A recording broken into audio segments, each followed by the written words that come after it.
right, ladies. Talk to me a little bit about The singleness season that you're in right now, and what are some of the pros and cons of being single? And you can talk on just the pros, you can talk on just the cons, or you can kind of chat about both, but whatever it is that you have something to say about, definitely share that. Hey, I'll talk about the pros and the cons. So one pro for me is the time you really get to spend with God. I think we take that for granted a lot of the times. And when you're single, sometimes you have a lot of time. And so it's what you do with that time, I think, that matters. And I think God will really fill those spaces. And the cons that you think are a con can really turn into pros. So my moments of loneliness, right? I'm just like, oh, I just wish I had a companion or someone I can, talk to all the time or whatnot. God is asking you to talk to him. And so he can really turn what you're feeling negatively about and turn it into a positive. And that's what God wants to do in our season of singleness. So, and of course, you can look at the con as being lonely and wanting to talk to somebody. But again, even those cons can be turned into pros. Good stuff. Well, I've been single like my entire life, really. Like I've had 2 boyfriends for like a couple of months each. Like I just love being. One thing I love about being single is the time. Like I have all this time to focus on myself and the growth I want to do. Also, it's freeing. Like yes, I do desire to be in a relationship, but I'm so used to being alone that it's natural to me. Sometimes I'm like, oh, I need someone else that's going to work out. And it's just like I have time to dedicate to friendships and growing with God, which I think is priceless. And it's just me time that I get all the time, which I do love. But yeah, I do get lonely.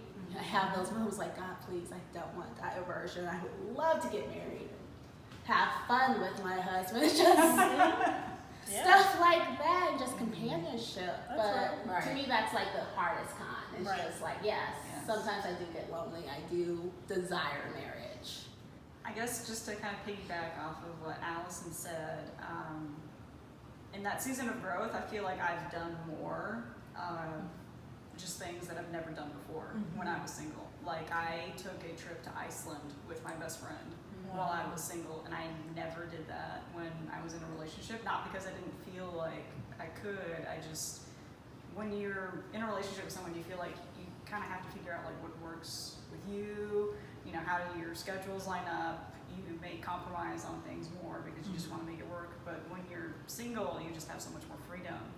And then I've also become like more involved with volunteering, and like I'm a leader with like my Veterans Employee Resource Group at work, and like I've never done anything like that when I was in a relationship, and just trying to be very intentional about my time when I'm single and take advantage of that and do more with it.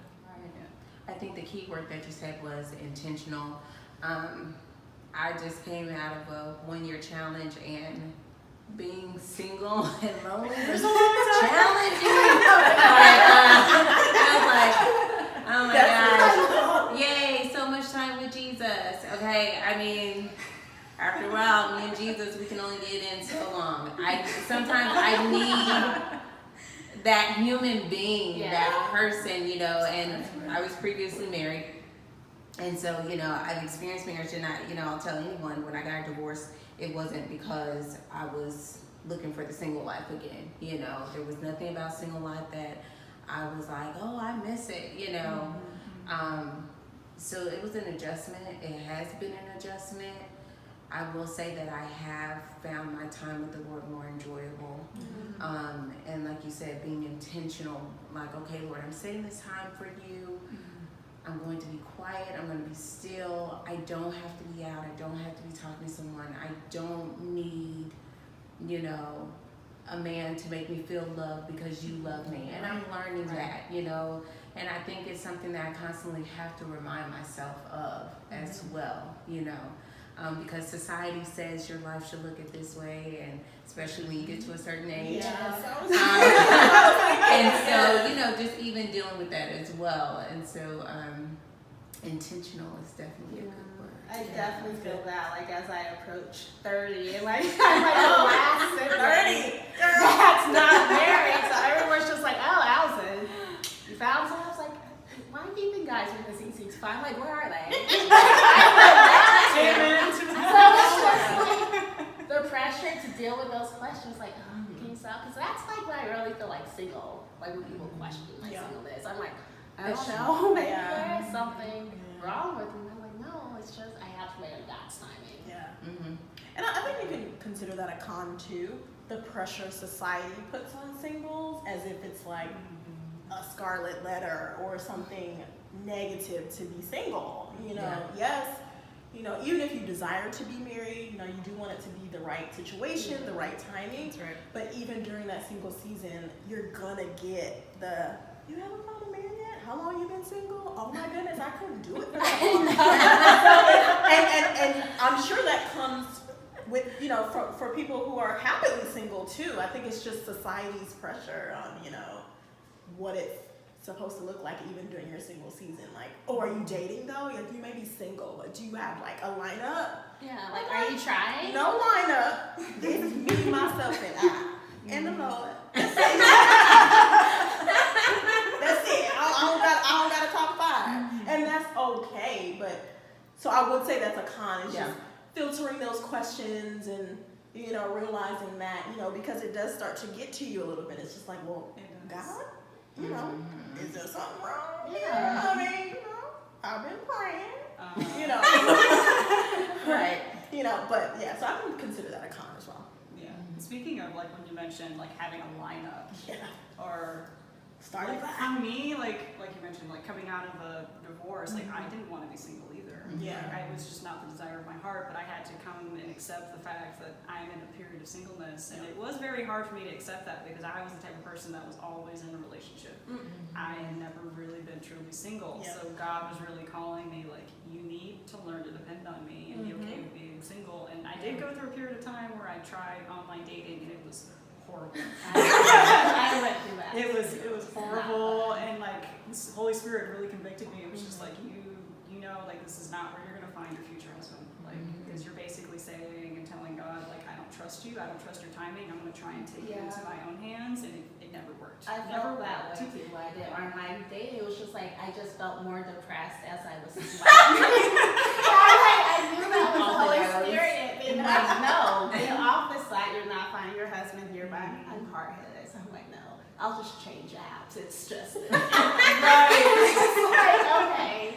So it took a while for me to be like, okay, God, I'm gonna do this your way. I'm gonna delete the apps.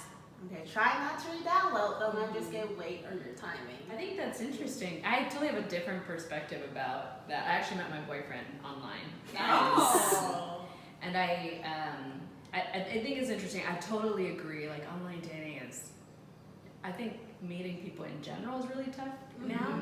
But online dating can be like really disappointing. I was talking to Maria about this. Like, it can be super disappointing, and there's lots of like lemons and bad situations you have to deal with. Totally, I get it. And it's interesting because I actually have I have a life coach that I go to. Nice. And we talked about this because I was like single for a very long time. So I totally get what you're saying. So I met this guy online, and a nice guy. He was a Christian, and he was like 42, 43 years old. And I said, so you've never been married? And he says, no, I've never been married. And he said, you know, I didn't date at all during my 30s at all. He said, and I said, why do you think that is? And he said, well, you know, I didn't date because people like at my church, you know, people that were my friends, they just said, don't worry about it. It's going to happen. You just wait, you know, just wait on God's timing or whatever, right? Yeah. You don't have to do anything. And so he's like, you know, here I am, 42, 43, and I realize like it hasn't happened because I haven't put forth effort at all. And so then he's like, if I want something to happen, then I need to put my part and try to meet someone. Right. And this was his effort to do it. And he was super intentional about it. Like, I think we went out on like 3 dates or something, and he was very intentional, like, about, what he was looking for. And it's great because we're older, like I'm, in my late 30s and he's early 40s, and he knew he wasn't going to just date someone to date someone. He was looking to see, right, he was dating to marry, he was looking for the right chemistry, those kinds of things. Right, and that's what the word says. Faith without works is dead. So we have to do work, right? So UPS and FedEx dudes, they don't even wait around for you to even open up the door. They're dropping off the package. Your package is here. You're like, hey, you didn't even say,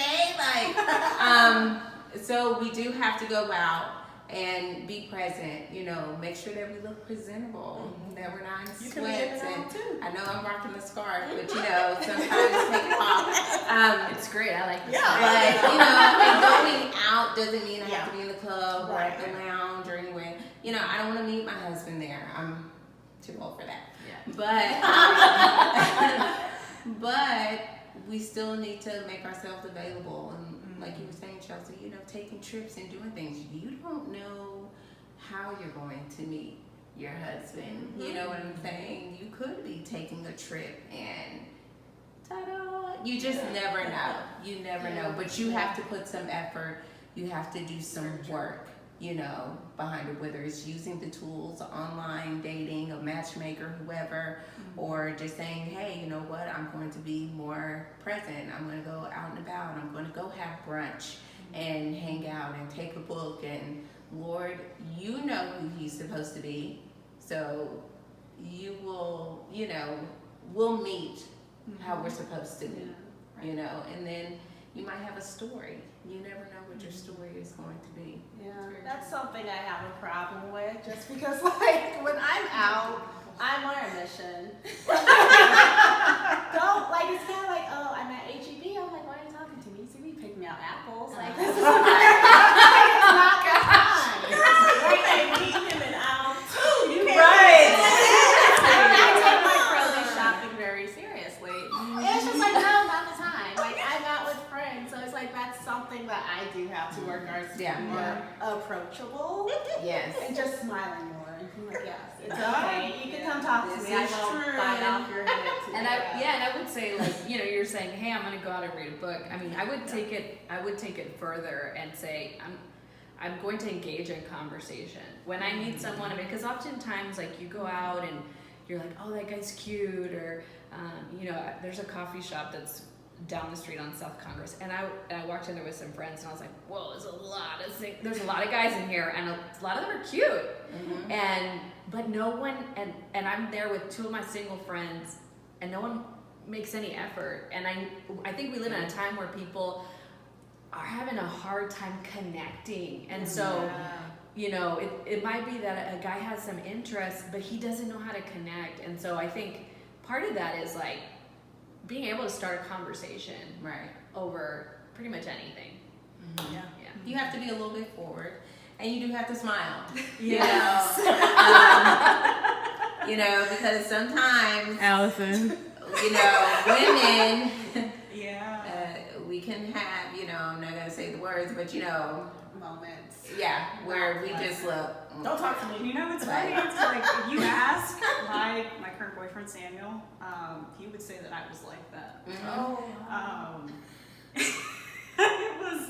I gave him the hardest. He pursued me for like 6 months, and I gave him like the hardest time for no other reason than I was just being stubborn.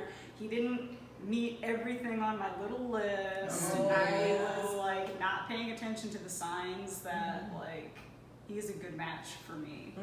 And I really the way I met him was like I started getting more involved in the young adult group that's primarily in the Georgetown campus. There's a couple of us that are at the Mueller campus, and like we would like ride scooters downtown, or we'd go rollerblading. We would just go out and just do things together. And like that's how I got to know my current boyfriend. And it's really like he's been pursuing me for a very long time, and it didn't finally click until we did this activity together, and I was just looking at him, and I'm just thinking to myself, like this man loves God, he loves kids, he serves in kids, he's so kind, he's so caring. I'm like, Chelsea, why are you being like so stubborn. Yeah. Yeah. Like, why are you not giving this guy a chance? Like, you should be giving this guy a chance. Right. Yeah. Yeah, I think that's a really good point. I think, man, we often look for the perfect cookie cutter thing, and I think it happens to people in church a lot, because we're often told like, oh no, especially women who are very active in church, right?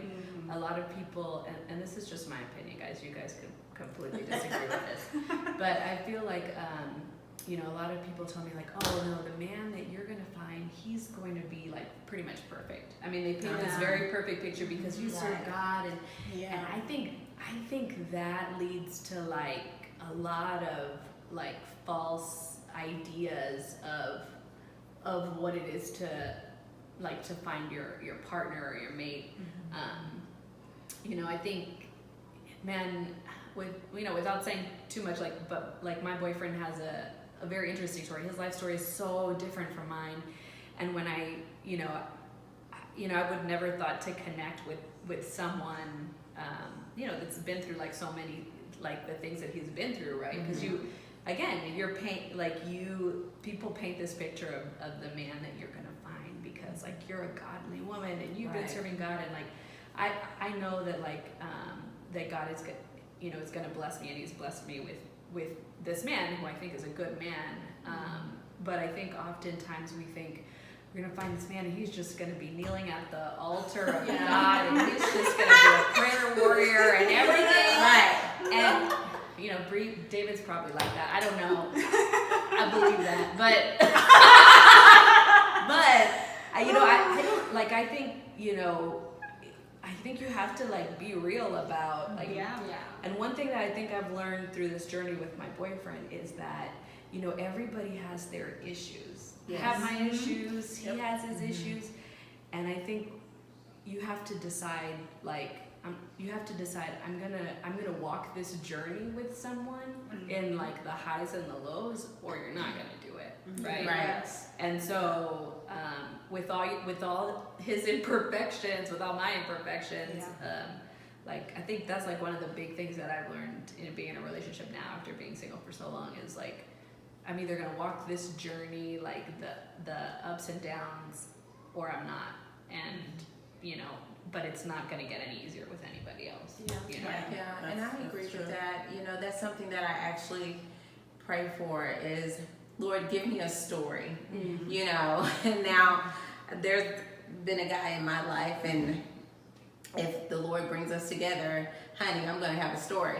But I asked for a story purposefully because so many times there are women in the church, and we hear these perfect love stories from the pulpit, and like, oh, the Lord sent me my husband at 20, and we met in high school, and we're like, that's not happening for me, And so when you have a story and you can share that, it can touch so many other women who are dealing with stuff like, oh my gosh, yes, I've been single for long. Oh yeah, our relationship did go through some ups and downs. It was not perfect, and yes, we did have the situation, and we worked through it to give them some hope to be like, okay, Lord, you know how to work things out for my good. And what I'm seeing in the natural looks 100% different from the supernatural. Because in the natural it looks like, oh, this isn't happening, but in the supernatural the Lord is working things out. Working on that man, working on you, whatever, whatnot. And when the timing is right, then He'll bring you together. And so I hope to have a story to share, to reach women, to be like, okay, if it happened for her, Lord, I know You can make it happen for me. Just to piggyback what several of you said is that it's okay to have a type. Right? It's okay to want certain things in a man. That's great. I mean, everybody wants that. However, like you were, what you were saying, just piggyback off of that is we have to remember, like even with people's stories, and you think, oh, I dealt with this in my past, I'm never going to deal with it again. That's probably false. Okay, yes, if you've been cheated on and stuff like that, of course I wouldn't want you with a man that you're, being cheated on or whatever. But we just still have to remember, even in those tough situations, that we all fall short. Right? We all need God's grace. And the way I need God's grace may look different for someone else, but we all need it. Mm-hmm. And so, like you said, in the church, it's just like, you shouldn't have to go, through that situation because you're a woman of God, and all that. And it's just like, okay. I don't think that realistic a lot of the times to hold on to that, but just remembering, needing God's grace and His mercy every single day. We have to extend that to other people, and that means people of the opposite sex as well, as we're getting to know them. I think a lot of women do discount a lot of guys out early because they're just, they're not my type, or, and type, I mean list, like, they don't have, not type as in, you may not have a type, but I'm talking about type as in 1 through 20, but he got 1 through 19, and you hold on to 20, and it's like, and so, that grace on 20, and really consider if it will just make or break getting to know. It's not gonna be, you're gonna end up with that person or not, but I really do think we discount people early. Me too. The thing that I'm getting over, I like to think I'm over, is when it comes to the list, how much of the stuff on my list is like scripture bound. Like, where in the scripture doesn't say it needs to be 6 foot tall. Like Samson seemed like he has 6 Dealing with that, that in itself, a lot of things are on my list. Like, okay, this isn't like a godly list. Yes. And you can miss out on a really great guy because he's like 5'5". I know. Yeah. That is short, but if he's but I actually did experience that. There was this guy that, he was handsome, but he was short. And I was like, we're almost making eye contact. And I had a friend say to me, she was like, really, Muriel, like, you're getting up there in age. But, at a certain point, it's like, that's kind of shallow. Like, really, you're going to discount this person because of his height. In the end, I did end up dating him. Great guy. I mean, absolutely great guy. Short, small hands and all. It was something I had to get over and look past, and I was like, okay. But at the end of the day, the man that he was awesome. We're not together because he didn't want any more children, and I want another child. And so it was just kind of like, okay, I'm not trying to change your mind, or, in that area, that's too serious, that's too big of a deal to compromise on. Right. And that was on my list. And I had to keep that one, just for my own self. But the height thing, I had to work past it. I mean, at the end of the day, he was a great guy. Absolutely great guy. But me having another baby is on my list. That's a hard one. Yes. So, yeah. That's interesting. I'm trying to think, because I think it was probably like a year and a half ago, I actually created a list for the first time, right?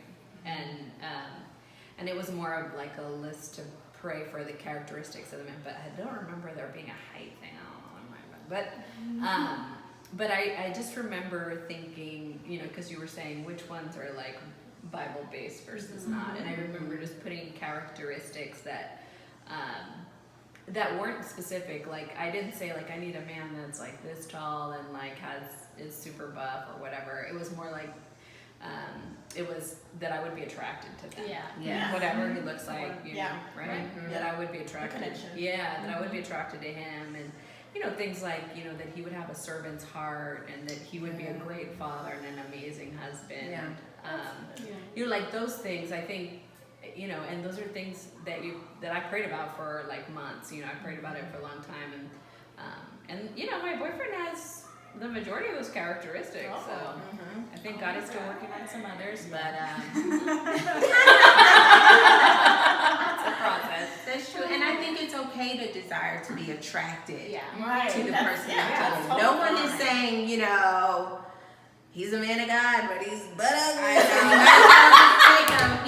No one is saying that, Really, Jesus? Is this how your Instagram is? Like, you know, like, I guess we'll make it through. You know, but, you know, I think that's okay. Yeah. You know, and what's amazing about it is he might be only, you know, you might only be attracted to him. Like, other people might be like, oh, well, his lips are kind of big. But you don't see that. You're attracted to Right. him. That's all that matters. And honey, that's all that matters. That's fine, because he's not checking for you anyways. You know, he's my man, and I love, you know, his small ears and whatever else the issue might be, you know? So I think that's okay. Yeah. And you have to remember, like, when you get married 10 years down, it's not going to be attraction that keeps you together. Right. Like, Michael B. Jordan with a bad attitude, we're not going to work out. Yeah. There's other things that are more important. Yes, I do think chemistry and attraction is important. But yeah, I have to remind myself, like, yeah, that's not going to keep you. That's not a healthy marriage. That's not what you base your marriage off of. Right, Attraction. of course, definitely. What about, some of you have mentioned already that you've walked through seasons of marriage. Some of you have walked through some relationships that, you know, were great, didn't work out. But talk to me a little bit about what you learned from some of those. What were some of the lessons that those exes that are either in the good or the bad category at the end of the day taught you? So I am divorced. I'm in a new relationship now, but I'm divorced. Been divorced for almost 2 years. I would say probably the biggest things that I learned from my divorce is not to compromise when it comes to faith in relationships, and that was something that God really put on my heart, because all of my past relationships I've compromised when it comes to faith. Like, even in my marriage, I didn't marry a Christian man. But he did not have a relationship with God. He did not know God. He didn't desire to know God. He was just dead inside, would go to church and just show up. But there was nothing really there. And that kind of carried some anxiety in my new relationships. I just had that fear of, like, oh, what if this doesn't work out? And I really felt the conviction of all of my past relationships failed because I compromised when it came to faith. And it's like, in this season, it's like, I need to put my trust in God, because I'm not compromising when it comes to that anymore. And I also really learned that men need to feel needed. Yes. You know, like, we're all raised to be like these strong, independent women. Like, girl, you have your job. Like, you don't need a man. You don't need to do anything. But, like, men need to feel needed And trusted. Yes. Yes. And I'm gonna be honest, I was not that when I was married. I was not that. I was like, I'm gonna do it myself, because I can do it right, and I can do it my way, and I like it this way, and I'm not gonna let you help me. And I did not make him feel needed at all. And that's just something that I've needed to learn, that even if he does something for me, it may not be exactly how I want it, but he's trying to take care of something for me, and I should let him do that, and let him feel like he is the leader, or the spiritual leader, or the head of the household, or whatever it is that he needs to feel, because men need to feel that. Right. And feel that respect. I agree with that. And actually, it took some time for me to learn that lesson. You know, initially when I got divorced, it was like, you know, there was abuse, and, you know, I couldn't trust him, and, you know, it was like him. And then one day the Lord kind of checked me and was like, you played a role in this too. Right. And a big role was I did not trust him, and I didn't give him an opportunity to really be a man in a relationship. You know, I would ask him to do something. If he took like a second too long to respond, I'd be like, never mind, I got it. I got this. I'll take care of it. He even expressed to me one day, he was like, I don't like when you do that. He was like, you don't give me, you know, any time to see, you know, if I can come through or whatever. I was always quick to just shut it down, because I was so used to being by myself. Our relationship was nothing dreamy, you know. We didn't have this magical dating and engagement. I got pregnant when we were still in college.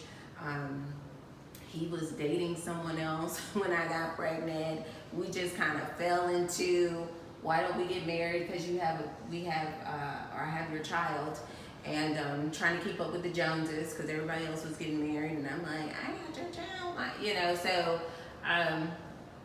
there was nothing smooth sailing about our relationship, and so when we went into a marriage, there was already like, I really don't trust you, and I don't think you're capable of doing certain things. I also had to learn that I wasn't his savior. You know, there were a lot of things that I went into the marriage like, oh, you know, well, if we get married, you know, well, maybe I can help you pay off your student loans, and maybe we can do this, you know. And then when we got married, it was kind of like, I can't afford to pay off your student loans, and you want to put what on my credit card? Like, you know, because in the back of my head, it's like, if we don't make it, I'm not having your debt on my credit card. It was just like already just so much, but I think he also went into the marriage thinking, oh, here's a woman, she's gonna help me get to this level or get to this point. And then when I couldn't follow through, there was some resentment. And I had to realize, I'm not your savior. You know, I'm not God, and I'm not the one who, I shouldn't have made certain promises or said certain things thinking that I could fix it all when I couldn't. You know, so those were two things that I really had to learn coming out of that marriage. I think for me, being married at one point and now divorced, it's expectations. You know, the expectation of, oh, when we get married, it's gonna be like this, the fairy tale, right? Cinderella story. Yeah. And you think, no, I'm not gonna fall into that fairy tale. You do, you know, right? Oh, I finally found somebody who asked me to be his wife. This is just gonna be everything.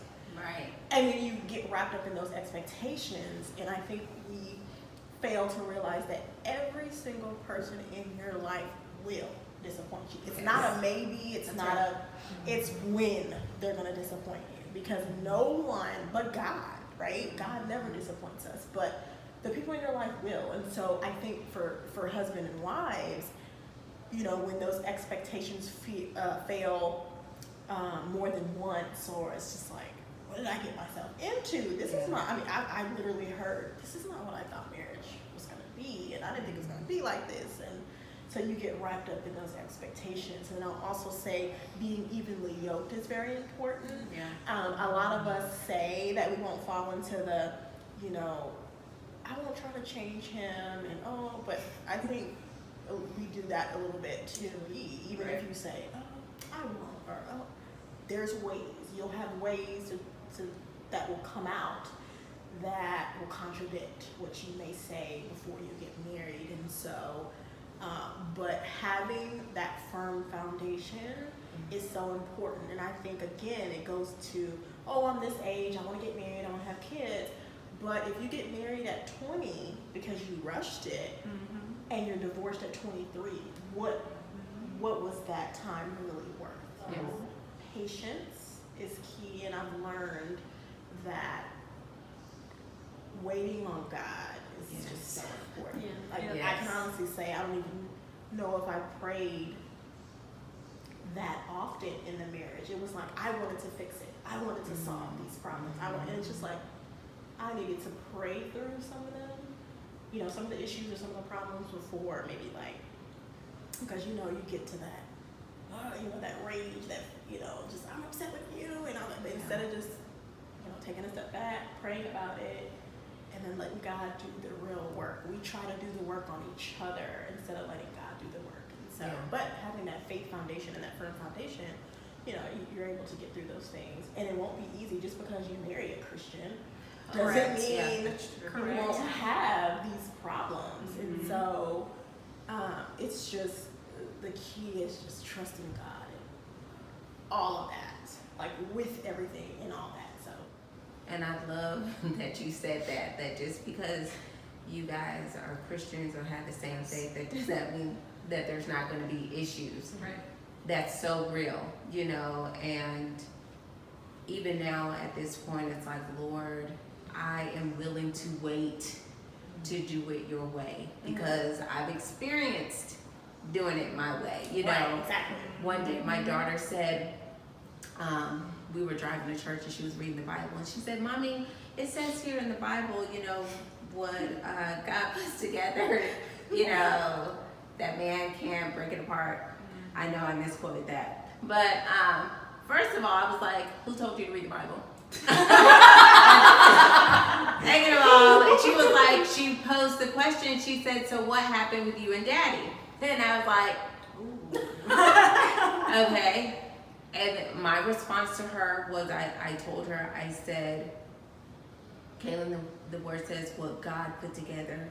I said, "Unfortunately, God didn't put Daddy and Mommy's marriage together." I said, "That was all man. We were all in that." And I said, "So, unfortunately, we aren't together." And now I'm at a point where I'm like, "Lord, I am willing to wait because I want what you put together."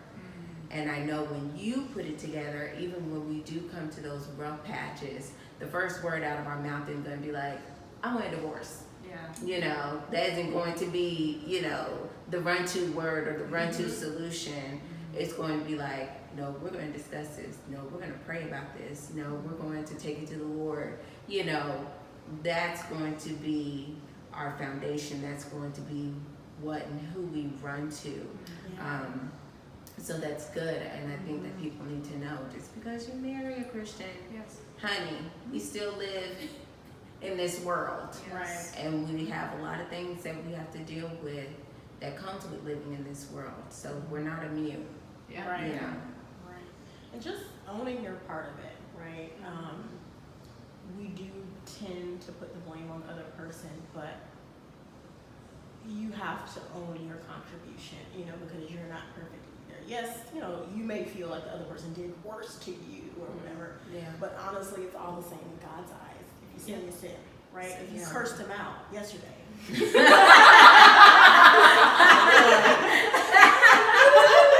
God is like, I saw that. I can't co-sign that one. No. We try to put these levels on sin. Yeah. Start keeping score. Yeah. But God will check you. Yeah. Because he'll be like, "Oh, no, don't." Or no, well, he'll, so just owning your part of it. And yes, there's some hurtful things that happen. And, yes, you may not deserve that. But even in those moments, I think you have to take a step back and evaluate yourself. And, well, no. And that's not saying that you deserve to be hit or be cheated on or treated wrong. That is not at all what I'm saying. But it's those moments of, "Oh my gosh, he stopped talking to me for a week." Well, like I said, if you curse them out 2 days out of the week, of course he ain't gonna talk to me. But then you're like, "Oh, he's not talking to me. He's so mean to me." But it's just like, so just owning your part of it is very important. It's good. It's just cookie cutter, and she's just gorgeous, and I'm like, she probably got a makeup artist every day, And that's not the case all the time, but just the realness of conversations that people shy away from too. Like, "You've been married before? You're divorced?" Like, it's like, yes, but I have a story that I can help the next person. Exactly. That you're not scarred. I felt like for a long time I was scarred because I was divorced. God will restore you from that too. And so, but then God also works everything out for the good, right? And that good is you sharing your story. Yes. Being honest about your story. You don't even have to sugarcoat it. Like, be real and honest about it, so that God can use that. And that's part of your testimony. That's part of your story. And this is necessary because the devil wants to keep you in isolation, right? Yeah. And so when we were talking about, yes, I have more time with God. Yeah. Yeah, but you also need to get out in community as well. And you need to have these conversations, because if we spend too much time in isolation by ourselves, the Lord or the devil, he wants to get in and start chattering, and you're the only one single, everyone's getting married. Yeah. Like you said, you go on social media and it's like perfection. And so when you hear other people's stories and you hear what they've gone through, you're like, "Oh my gosh, me too, been there, done that, have the t-shirt," you're just like, I'm not the only one. Right. And so you can break through that isolation that the devil is trying to use, because there's been plenty of times where I've been alone and, feeling like, well, maybe the marriage wasn't so bad. maybe I should have just stayed. You know, like I could have been still married if I would have. But then, you know, I have to think about what kind of lifestyle I would have been subjecting my daughter to. Yeah. You know, the home life and, you know, dealing with different things and seeing abuse and unhappy home and so on and so forth. And it's like, yeah, I know that one. Right. It wasn't worth it. You know, I'm not going back. I'm not going to be wishing and hoping for that. Yeah. You know, because my ex-husband is remarried and has a baby. And I'm like, really, Jesus? Like, Why him? exactly. Why him? You know, because, okay, I know, Don, you said sin is sin, but he did some rough stuff. And I'm like, he gets to get married. And he gets to have the baby. And I'm over here desiring to be married and have another baby. Yeah. And so that's something that I've had to deal with. Play the But I feel like the Can't play but the the enemy comparison will use game. that though. The enemy will use that thought pattern that you had. You have no idea what their marriage looks like. Exactly. You have I was no thinking. idea Yeah. what- you know, and It's it could perfect be on great. the I don't outside, even it's wish just anything bad on their horrible. marriage. Right. But and that's what the outside or social media or whatever will show, and the enemy will use that. You have no idea what happens behind people's doors, and I think you know we get wrapped up in that, and we just really have to fight the enemy on that. 'Cause that's nothing but the enemy is having those feelings, because your story is going to be so magical. You're gonna be like, oh, when I thought that, it's just like you just have to wait for your story. Right, You just have to wait a little bit more for your, oh, I'm gonna get married, oh, I'm gonna have a baby, you know? Right, And so yeah. it all makes sense. At the end of the day, all that we're talking about will make sense when your moment happens, whenever it happens. Exactly. Everything before that, like my divorce, my, hardships, it'll all make sense. Because that's what God does. He brings things, full circle.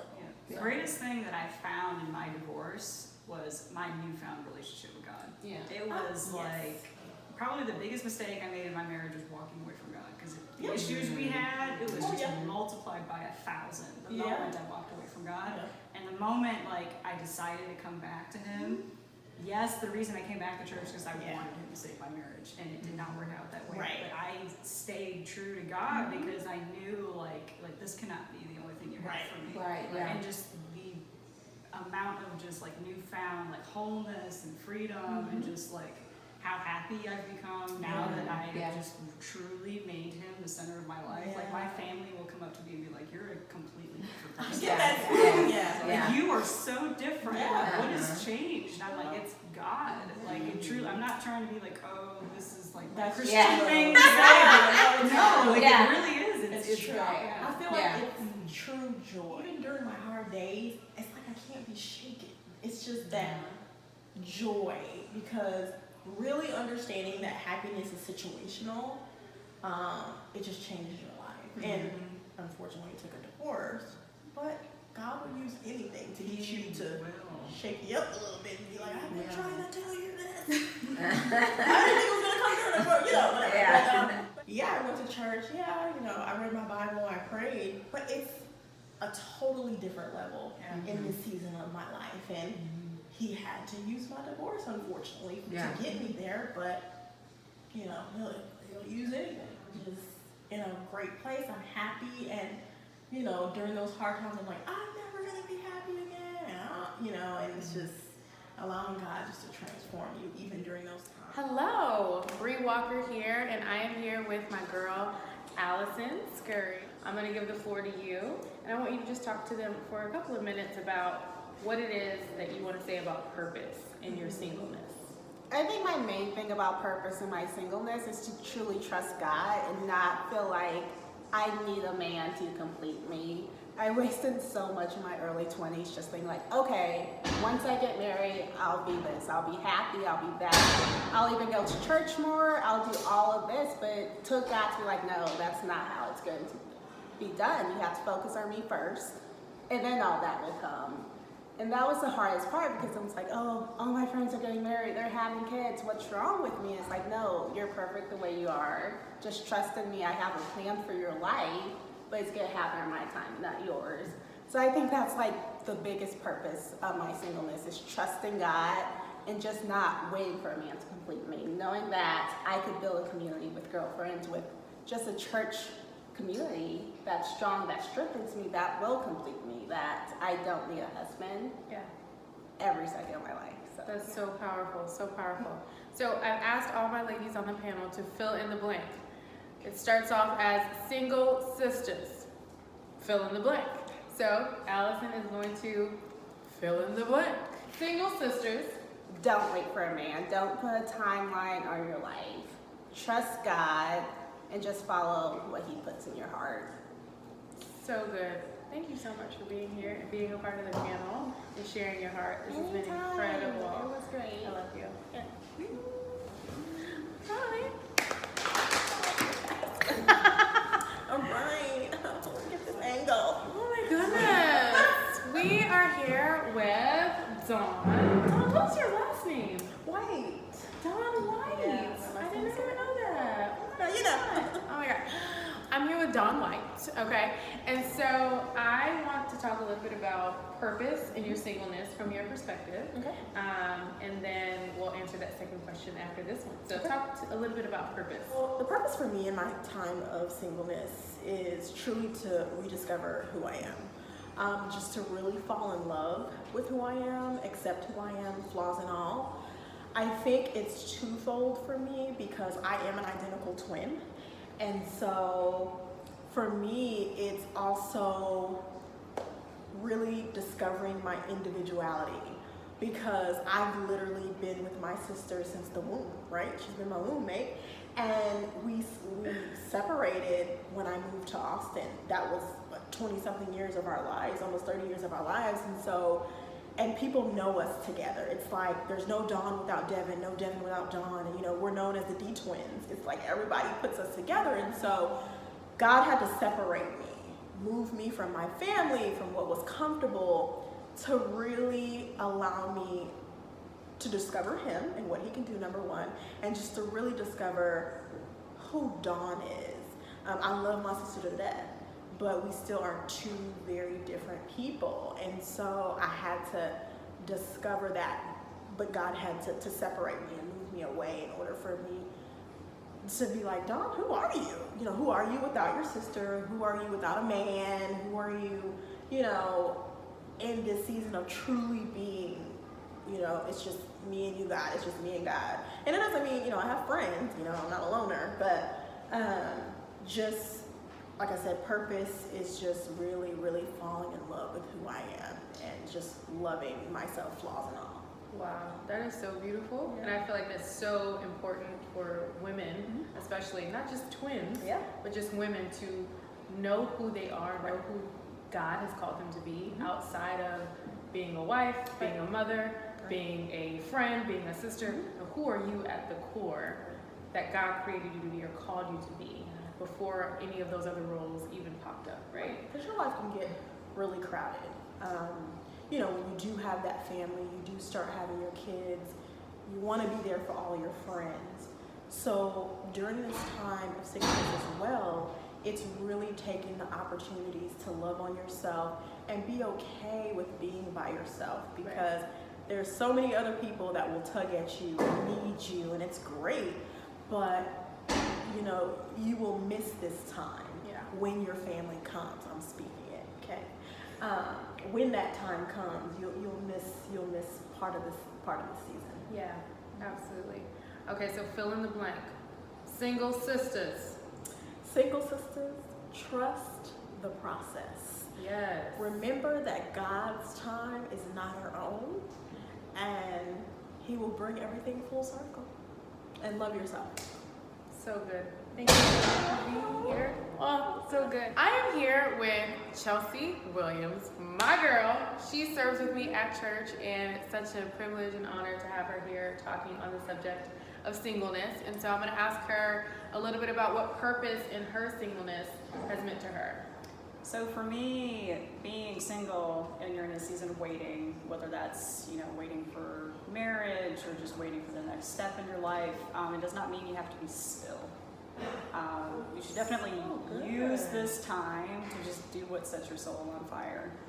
Whether that is reconnecting with God, going out into the mission field or getting involved with the church or volunteering or going on trips to Iceland because you've never been there before, like I did.